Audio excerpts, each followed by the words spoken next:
Hey, I'm Josh from Vacuums R Us in Colorado, and today we're going to be working on a Sebo E3 canister. I believe we're likely going to be doing a motor replacement. We're doing diagnostic right now. The symptoms of the machine is that the machine doesn't turn on. From the customer's perspective, it doesn't turn on. When we plug the unit in, however, the power light on the power button does light up, showing us that the cord reel is bringing power to the machine. I suspect that the motor may be bad. This machine is only about 1.5 years, 2 years old. And it's in really rough shape. I think it may be being used commercially. Sometimes people don't tell you when they're using it commercially, because if you're doing commercial use, it reduces the warranty to 1 year. So I don't know, we're gonna find out. I will note, this video is really intended for Sebo dealers, authorized service centers. If you have a Sebo, it is likely under warranty. This particular machine has a 10-year warranty on it. If you attempt to repair this yourself and start taking it apart, your warranty is void, and I don't know of any service center that will work on it after that point. So if you're still under warranty, simply bring it to a service center, and if it's a manufacturer defect, they will repair that for free. If you've vacuumed water or ran it without a bag and it's failed because of that, that will not be covered. And also, as always, attempt this repair at your own risk. I'm not responsible if you electrocute yourself, your vacuum becomes sentient and eats your cat, blows up, or otherwise. This is an informational video. So I'm going to remove the bag. These are super, bag is rather full, so I'm going to dispose of it. These are super easy machines to work on, actually. They're really, really, really smart. So we're going to remove this bag door to gain access to some screws.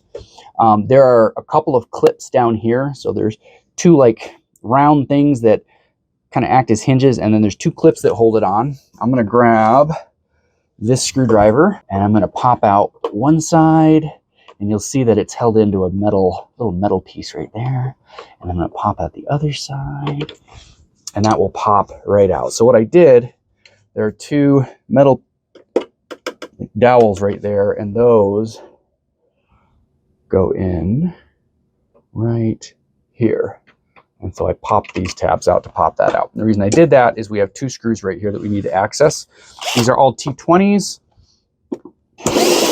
If you need a torque set, we do sell torque sets on our website. I believe every screw in here is a T20 if I remember correctly. So I've got two screws on top I'm going to take out.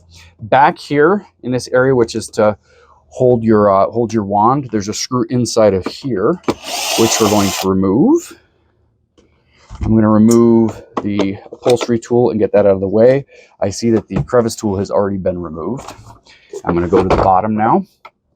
I'm going to remove my filter. I'm interested to see what the filter looks like. It may give us an idea of why the motor has failed, if it has failed. And the filter appears to, likely based on the age of the machine, the filter's never been replaced. That's really, really, really dark. So they've likely never replaced the filter. Not likely the cause of the failure, but that's certainly not a sign of good maintenance. Oh, I forgot two screws up here. So there's two screws right here on the front. I'll flip this over. So we've got 4 screws on the back. I want to note these 2 screws up at the top are flat screws. The head is flat. So when you put it back together, remember that the screws on the back here that are covered by the filter are going to be flat. There's 2 more screws that are underneath the cover right here, or the filter right here. We'll take those out. And if I remember correctly, that is all of them, and the bottom should pop right off. There it goes. I'm going to pop these 2 screws out here that did not fall out yet, so I don't lose them. So now this, this foam housing should come loose, and I should be able to pop out your back that holds the upholstery tool. And now this with the filter should pop right out for me. I can turn it over, and I should be able to take the lid off now and have direct access to my motor. All right. So I do now have access to my motor. I'm going to take out the cord reel so that I can take the motor cover off. There is a wire that goes to the front on this. So this video applies to E3 and E2, and I think there's an E1 as far as motor replacement is concerned. Right here will be your difference. The E3 has these wires that go to the front and ultimately are what the hose is gonna hook up to and get the power to the power head. If you have a non-powered machine like the E2, and I think the E1 is non-powered, you will not have these wires. They won't be here. But I'm going to pull this wire up and out of the way for the time being. I've got one screw on the front holding my cord reel in. And then I have another screw on the back. Up until now, all of the screws have been the same size except for the two flat-headed screws that I took out around the filter cover. I'm going to pull this. Not exactly sure what this is for. I think it keeps debris out of the machine around the power switch. We'll pull that out of the way.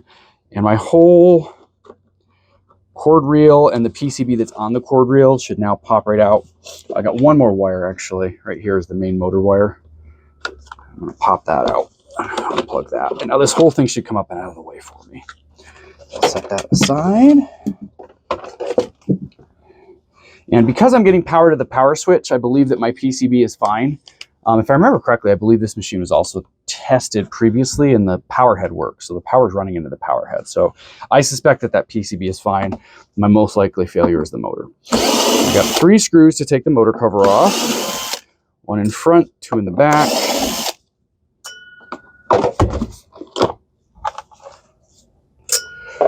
All right, once I have access to the motor bucket, I have 2 screws that are holding the motor in there. And then my motor is gonna come right out. My motor bucket's gonna come right out.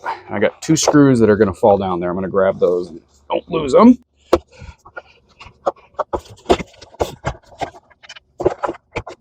Unhook the wire, the power into the motor, and there's that. And this motor brush popped out. Let's see if that was damaged. It does not appear to be damaged. So I'm going to visually inspect here. Visual inspection, the motor looks good. All right, so I've got my motor brush. You notice the motor brush on this was popped right out. And I've got the motor brush pressed back in, and I'm fairly confident that it's secure. Yeah, it's coming back out again. I think what I'm going to do, since this is a warranty repair, it'll be no cost to the customer. I'm going to go ahead and replace the motor in its entirety. If it was a non-warranty request, I might attempt to reaffix the motor brush so that it's not popping out. You can bend this a little bit so that it sticks in there. Because it's just pressed in. The plastic presses in. It's got a little clip there, which is what failed. The customer had indicated their son was using the vacuum, which, you know, who knows? He may have banged it really hard and caused the motor brush to pop out. But I mean, realistically, I don't think you should be able to bang it hard enough that your brush pops out. So I still consider this to be a warranty repair. And I don't see any other signs of abuse. They need to change a filter. Obviously, they should have done that, but that's not what caused this to happen. This is, in my opinion, a factory defect. So we're going to go ahead. We're going to process this for motor replacement. At this point, I'm not going to put the machine back together. Putting it back together, there's no tricks. You saw it come apart. It goes back together exactly as it came apart. And from here, the great thing is you can see how to access everything. That was it, right? You access your motor, your circuit board, your cord reel. This will cover repairing just about anything on your canister, on your E3, E2, E1 canister. As always, if you have any questions, post below. When we have time, we attempt to get through and answer all of those questions for you. We do not do phone tech support. Do not call the stores and ask for telephone tech support. And again, if your Sebo is under warranty, take it to a dealer. Do not take it apart because you will void your 10-year warranty if you take the machine apart, Mr. Fix-It.